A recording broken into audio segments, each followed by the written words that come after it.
It was a bright Tuesday afternoon when everything started. The sunlight streamed through the lace curtains in my living room, casting patterns on the coffee table where I had carelessly left a book I now regret leaving in such plain sight. The cover was eye-catching, with bold crimson letters spelling out desires of the middle-aged heart. I was in the kitchen preparing tea when Lucas walked in. He wasn't supposed to be home yet. His college classes usually kept him out until late evening. But there he was, tall, slim, with a youthful curiosity that always made him appear younger than his 21 years. He stopped at the table, his gaze fixed on the book. I noticed it from the corner of my eye, his brow furrowing in surprise before his lips curled into what could only be described as a smirk. Make sure to subscribe to my channel so I can continue bringing you more fascinating true stories like this one. And don't forget to watch this video till the end and like the video, because this story is going to be incredibly interesting. Please hit the like button to show your support. Interesting choice, he said casually, picking up the book. His tone was light, but there was a flicker of something in his eyes. Amusement, or perhaps something deeper. I felt my cheeks flush.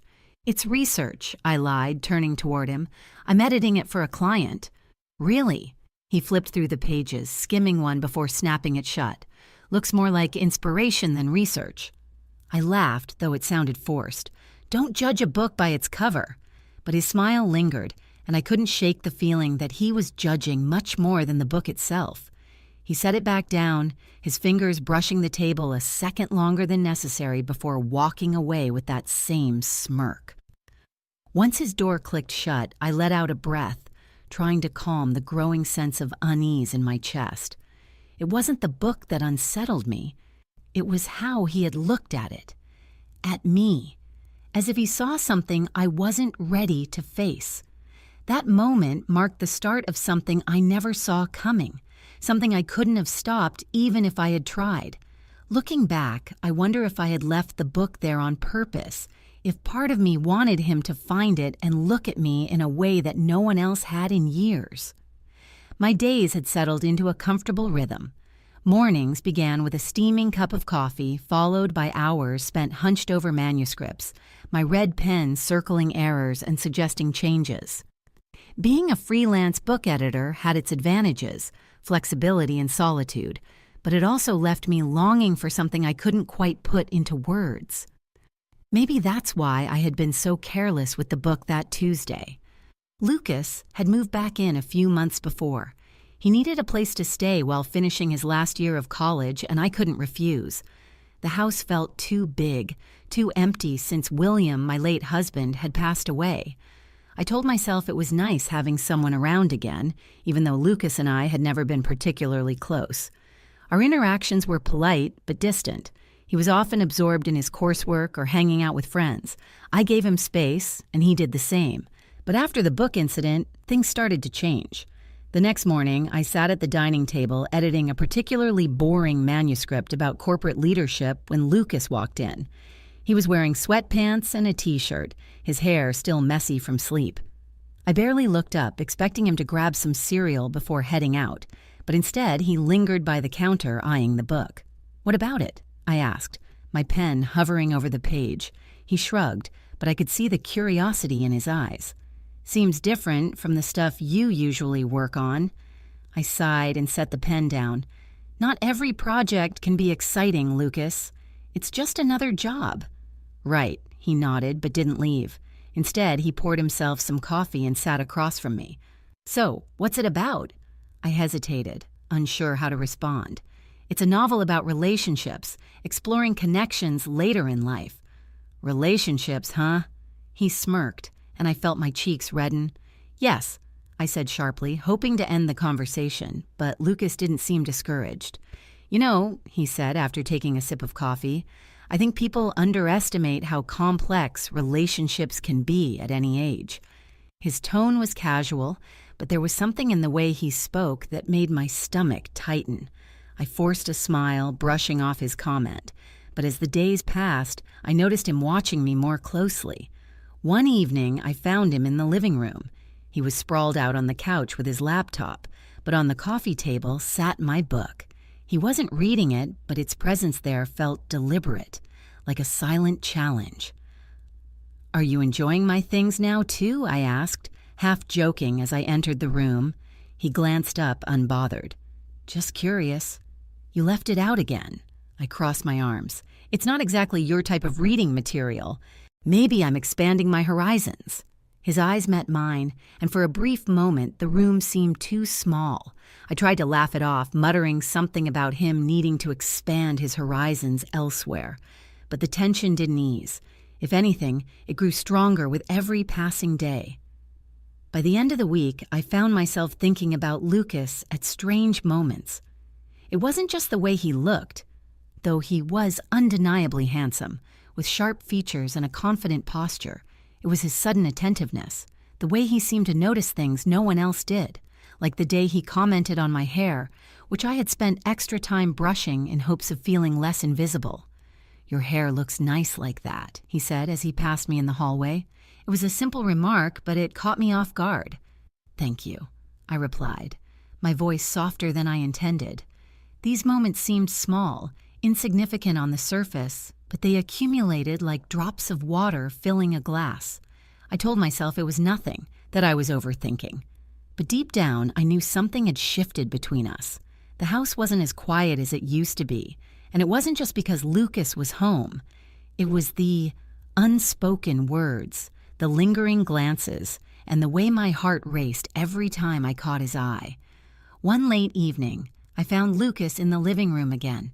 The house was quiet, the only sound being the faint ticking of the grandfather clock in the hallway. I had been working in my study, but decided to stretch my legs and get a glass of water. Passing by, I saw the glow of a lamp illuminating his face as he sat on the couch, the book open in his hands. For a moment I froze in the doorway, my breath catching.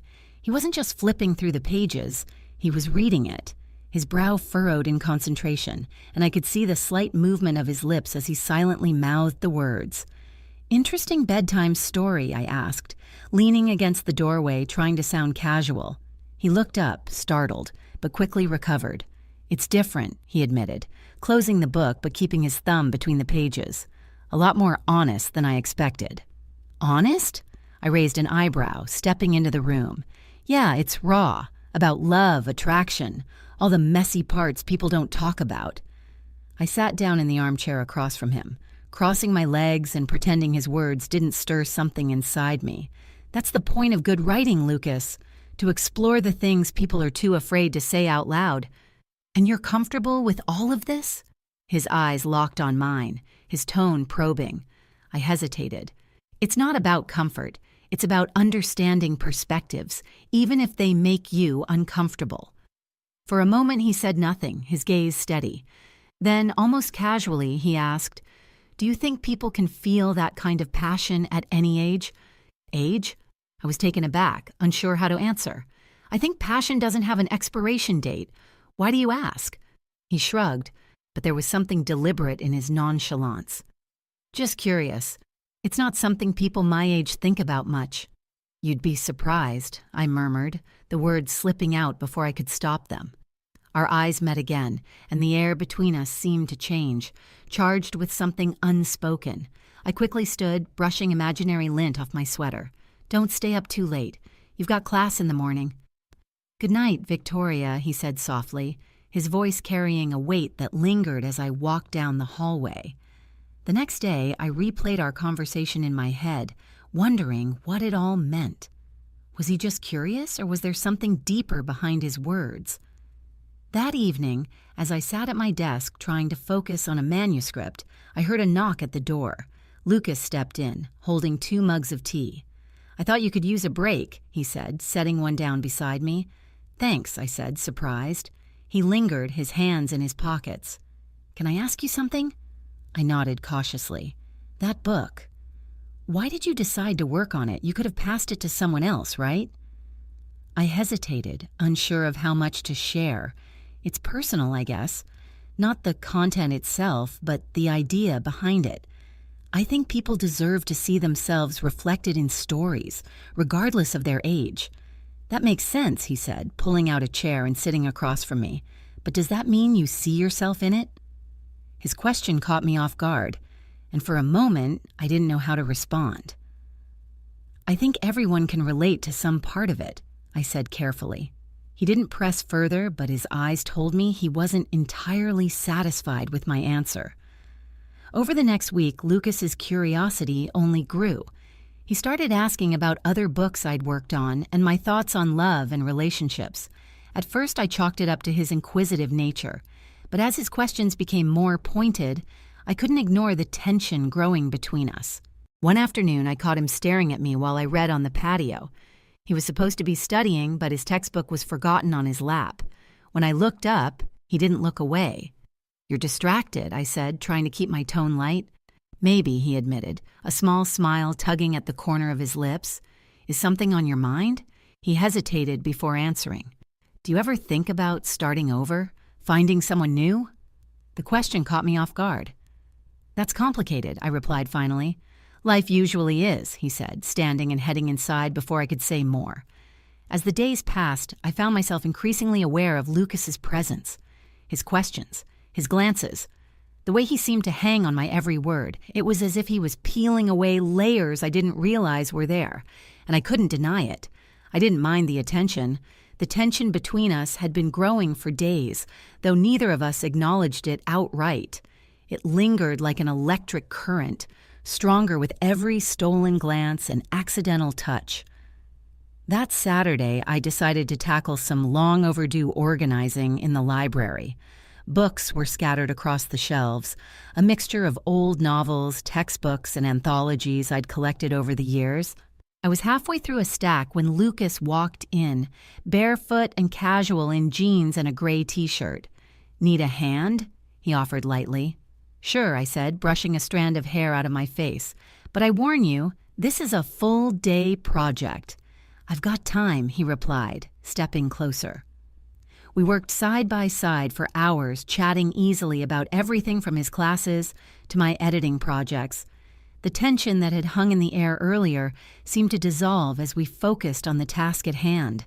It felt almost normal, the kind of comfortable interaction I had stopped expecting. But that comfort didn't last. As I reached for a book on the top shelf, Lucas stepped forward to help. His hand brushed mine, lingering longer than necessary. The warmth of his skin sent a jolt through me, and I pulled back, clutching the book to my chest. "Sorry," he murmured softly, his voice almost tender. "It's fine," I said quickly, turning away to hide the blush spreading across my cheeks. But it wasn't fine. That brief touch had awakened something I'd been trying desperately to ignore. My heart raced, my skin tingled, and every nerve in my body felt alive in a way it hadn't in years. After that, things changed. Lucas became more attentive, finding reasons to be near me. He offered to help with chores, brought me coffee in the mornings, and lingered in the kitchen while I cooked. His presence was both comforting and unnerving, and I wasn't sure if it was intentional or if I was imagining it. One evening, I found him in the living room sketching in a notebook. "I didn't know you drew," I said, sitting on the arm of the couch. "It's just a hobby," he replied, turning the page so I couldn't see. "Let me look," I teased, reaching for the notebook. He hesitated but handed it over, his expression unreadable. The drawings were beautiful. Portraits, landscapes, moments captured in delicate lines and shadows, but one sketch made me pause. It was a woman, her back turned, hair cascading down her shoulders. "It's stunning," I said, running my fingers over the edge of the paper. "It's you," he said quietly. I looked up, my breath catching. He nodded, his eyes meeting mine. "I've been drawing you for weeks. You're inspiring." The room felt smaller, the air heavier. I handed the notebook back, unsure of what to say. "Thank you," I whispered. The days that followed were a whirlwind of emotions. I couldn't stop thinking about him, his touch, his words, the way he looked at me as if I were the only thing that mattered. It was intoxicating and terrifying all at once. One afternoon, I decided to confront him, to put an end to whatever was happening before it spiraled further. I found him in the kitchen, leaning against the counter with a glass of water in hand. "Lucas, we need to talk," I said, my voice steady despite the turmoil inside me.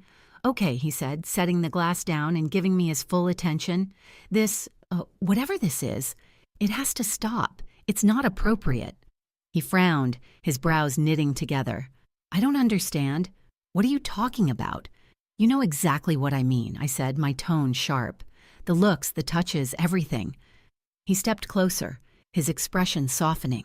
Victoria, I'm not doing anything you don't want. If I'm wrong, tell me to stop. My breath caught as he reached out, his fingers brushing stray hair from my face. If I'm wrong, tell me to stop, he repeated, his voice low. I should have pulled away. I should have told him he was wrong, but I couldn't. My body betrayed me, leaning into his touch as if it had been waiting for this moment all along. Lucas, I began, but whatever protest I had died on my lips as his hand cupped my cheek. It was wrong, I knew it was wrong. But as his lips met mine, all the reasons why seemed to fade, replaced by a heat that consumed me.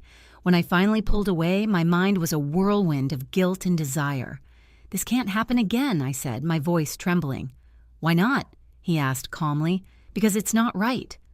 Then why didn't you stop me? I had no answer, no defense against the truth in his words. I turned and walked away. But even as I left the room, I knew this wasn't over, not by a long shot. The tension in the house had reached its peak. Every glance, every touch, every exchanged word seemed to carry a weight far heavier than it should have. I tried to avoid being alone with Lucas as much as possible, but it didn't seem to matter. His presence was everywhere, in my thoughts, in my dreams, in every waking moment. It was a rainy evening when everything finally reached its breaking point. The sound of raindrops hitting the windows filled the silence as I sat in the kitchen, nursing a glass of wine after a difficult day. My work had been rejected by an especially challenging client, and the weight of it all was crushing me. I didn't hear Lucas come in until he was standing in the doorway. "Are you okay?" he asked, his voice gentle. I looked up, startled, but quickly regained my composure. "I'm fine. Just a rough day." He stepped inside quietly, his socks muffling his footsteps. "Do you want to talk about it?" I shook my head, avoiding his gaze. "No, it's nothing." But he didn't leave. Instead, he pulled out a chair and sat across from me, his eyes searching mine. "You've been distant," he said after a moment. "I've been busy," I replied, though even I could hear the lie in my voice. "Victoria," he said, his tone soft yet firm. "Talk to me." I sighed, leaning back in my chair. "It's complicated, Lucas. Work, life. Everything feels so heavy lately." He reached out, placing his hand over mine. "You don't have to carry it alone." His touch was warm and grounding, and for a moment I allowed myself to lean into it. "I've been carrying things alone for a long time," I admitted, my voice barely above a whisper. "You don't have to anymore," he said, his thumb gently brushing my knuckles. His words lingered between us, thick with unspoken meaning. I looked up at him, and for the first time I really saw him, not as my stepson, but as the man he had become. "Lucas," I began, but he interrupted me, his voice steady and low. "Tell me to leave, and I will. But if you don't want me to—" He didn't need to finish his sentence. The choice was mine, and I knew what I wanted. I knew what I'd wanted for weeks, but had been too afraid to admit. I didn't tell him to leave. The first kiss was hesitant, a soft meeting of lips that sent a shiver down my spine. I pulled back, searching his eyes for doubt or hesitation, but there was none. He looked at me with certainty that both terrified and thrilled me. When he kissed me again, it was deeper, more urgent. His hands found my waist, pulling me closer as the world outside seemed to fade away. My glass of wine tipped over, spilling red liquid across the table, but neither of us cared. We didn't make it to the bedroom that night. The kitchen became our sanctuary, our secret, as we gave in to the desire that had been building between us for so long. The next morning, I woke up in my own bed, the events of the night before replaying in my mind like a dream. But it wasn't a dream. The lingering warmth on my skin, the faint scent of him on my pillow, they were all too real. I told myself it was a mistake, a moment of weakness that couldn't happen again. But when Lucas walked into the kitchen, his hair damp from a shower and a small smile playing on his lips. I knew it wasn't that simple. "Morning," he said, his tone casual. "Morning," I replied, my voice wavering. He leaned against the counter, watching me with an intensity that made my heart race. "Are we going to talk about last night?" "There's nothing to talk about," I said quickly, turning my attention to the coffee pot. "Victoria." His voice was soft, but it carried a weight that made me stop. "Don't pretend it didn't happen." I turned to face him, my arms crossed defensively. "What do you want me to say, Lucas? That it was a mistake? That it can't happen again?" "Was it a mistake?" he asked, his eyes locking onto mine. I opened my mouth to respond, but no words came out. I didn't know how to answer him, because deep down, I knew it hadn't felt like a mistake. It had felt inevitable. Over the next few days, we danced around each other, caught in a limbo of desire and denial. Every touch, every glance, every accidental brush of skin only added fuel to the fire. One evening, as I worked late in my study, Lucas appeared in the doorway. "Can I come in?" he asked. I nodded, unable to find my voice. He stepped inside, closing the door behind him. "I can't stop thinking about you," he admitted, his voice low, filled with emotion. "Lucas, we can't—" "Why not?" he interrupted, stepping closer. "Because it's wrong. Because you're afraid of what people will think? None of that matters to me, Victoria. You matter." His words broke through my defenses, and before I could stop myself, I was in his arms again. This time there was no hesitation, no second guessing. As the night stretched on, the boundaries we had once adhered to disappeared entirely. The days that followed blurred together into a haze of stolen moments and quiet longing. What had started as an impulsive kiss, one rainy evening in the kitchen, had now evolved into something neither of us could stop. Lucas and I were drawn to each other like magnets, the pull too strong to resist, no matter how wrong it felt. We became experts at secrecy. Our relationship existed in the shadows, hidden behind locked doors and whispered conversations when the house was empty.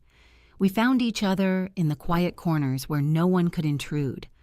My office became our sanctuary, a place where we could exist without judgment, even for a short while. I'd sit at my desk, pretending to work, while Lucas stood behind me, his hands resting lightly on my shoulders. Sometimes he'd lean down, his lips brushing against my neck, sending shivers down my spine. Other times he'd kneel beside me, his fingers tracing patterns on my arm as we talked about everything and nothing. One particularly warm afternoon, Lucas suggested we go for a drive, somewhere far away from here. "Where to?" I asked, my voice barely above a whisper. "Just follow me," he said, his eyes bright with excitement. We ended up at a secluded park on the outskirts of town, where the trees formed a canopy above us. The world seemed distant, almost unreal, as we walked hand in hand along the winding paths. "Does this feel strange to you?" I asked, my voice soft. He stopped, turning to face me. "What do you mean, this?" I gestured between us. "Us."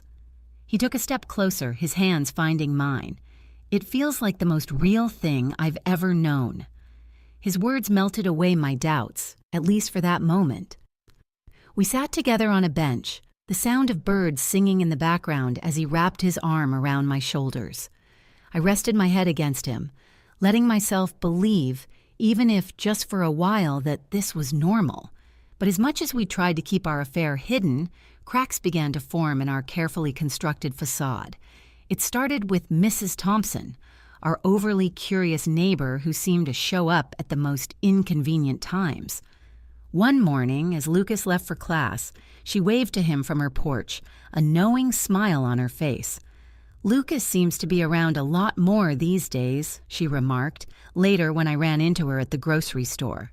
"He's such a devoted stepson," she added, her words seeming innocent, but the way she said them made my stomach churn.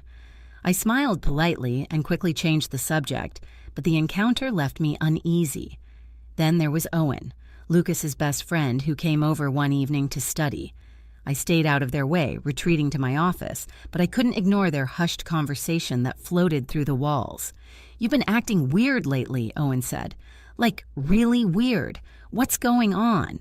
"Nothing," Lucas replied, his tone defensive. Don't lie to me, Lucas, Owen pressed. Is it about Victoria? My breath caught and I crept closer to the door to listen. What about her? Lucas asked, his voice steady but guarded. I don't know, Owen replied. You just seem different when you're around her. It's like you're hiding something. Lucas didn't respond, and the silence stretched on until Owen finally sighed. If there's something going on, just be careful, okay? People talk. The unraveling began when I received a job offer from a prestigious publishing house in another state.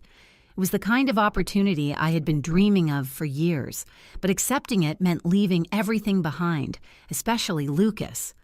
When I told him about the offer, his reaction was immediate. You're leaving?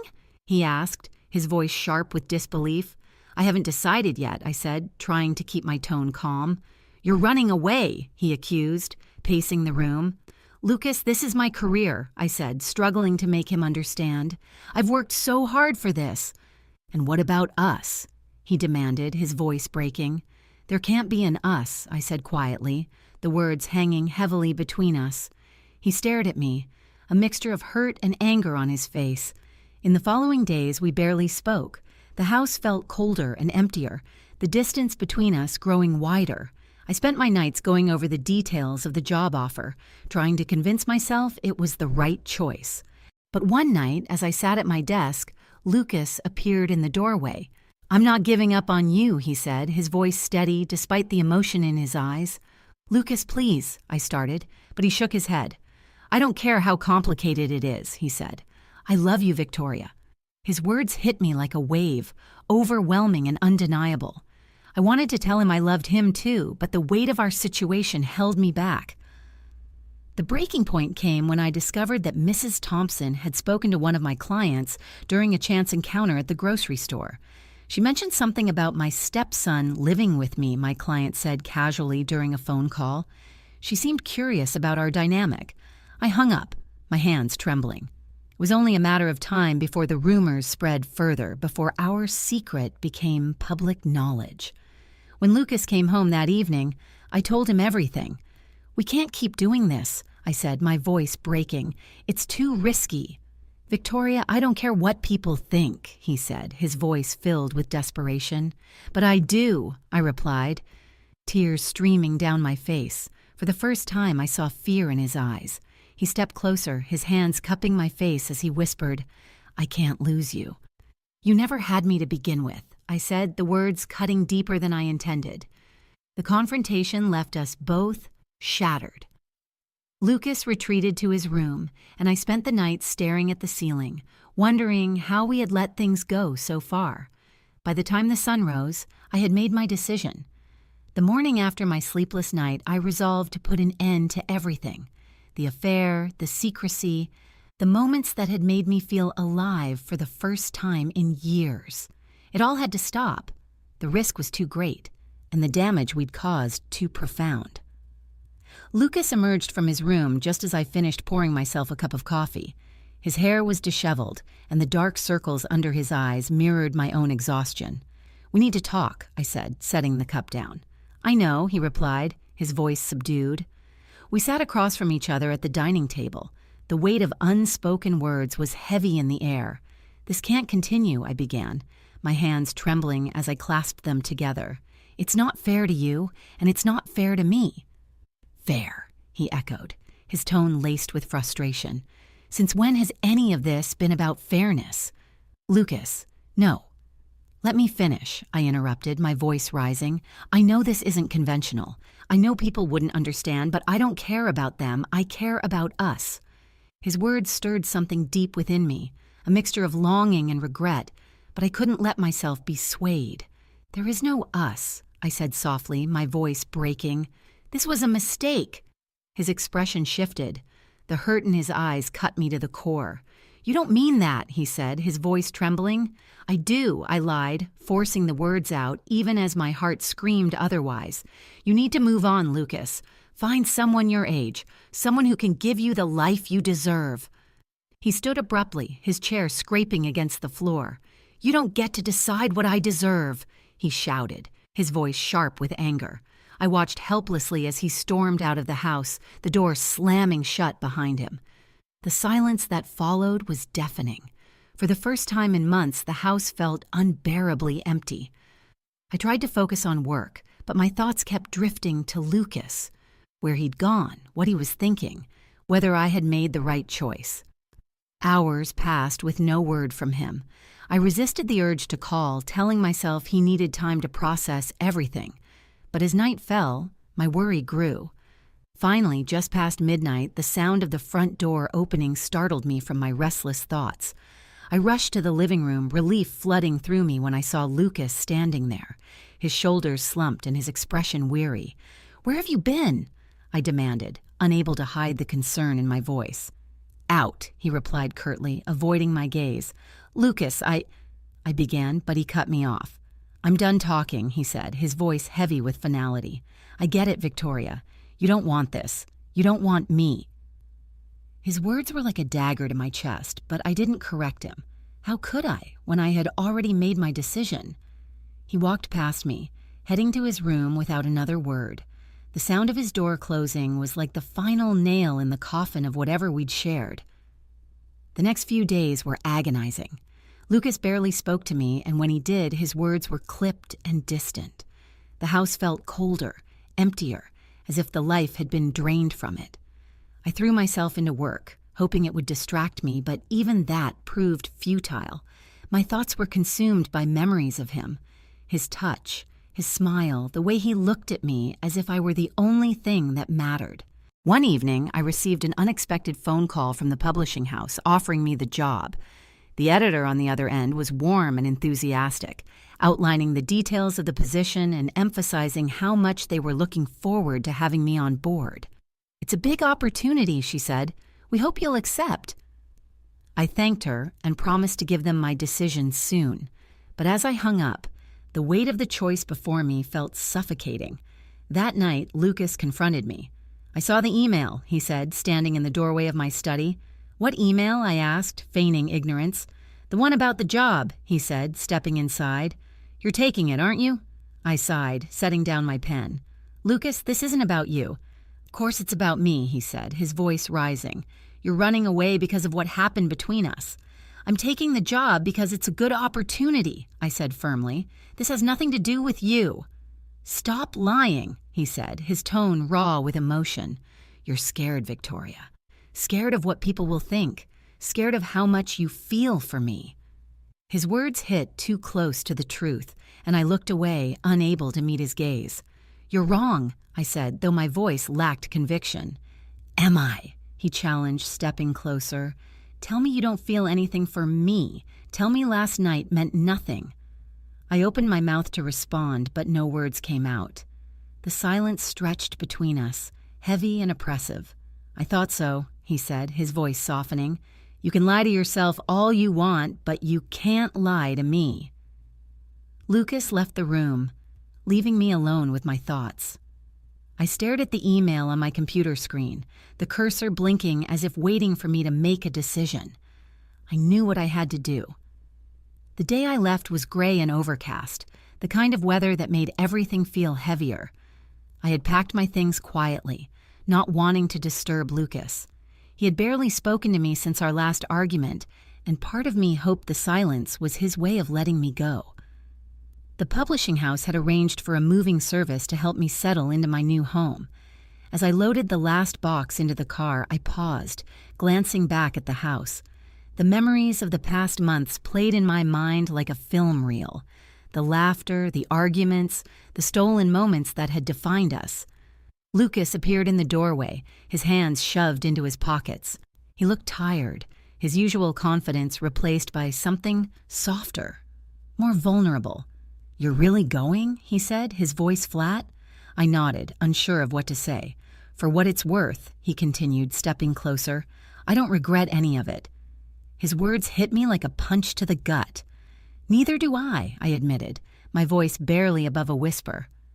We stood there for a moment, the weight of everything we couldn't say hanging between us. Finally, I reached out, my hand brushing against his.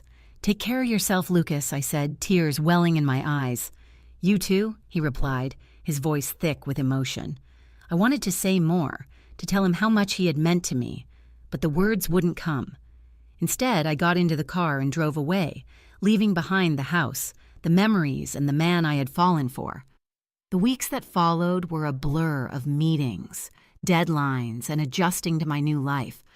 The job was everything I had hoped for, challenging and fulfilling in ways I hadn't experienced in years.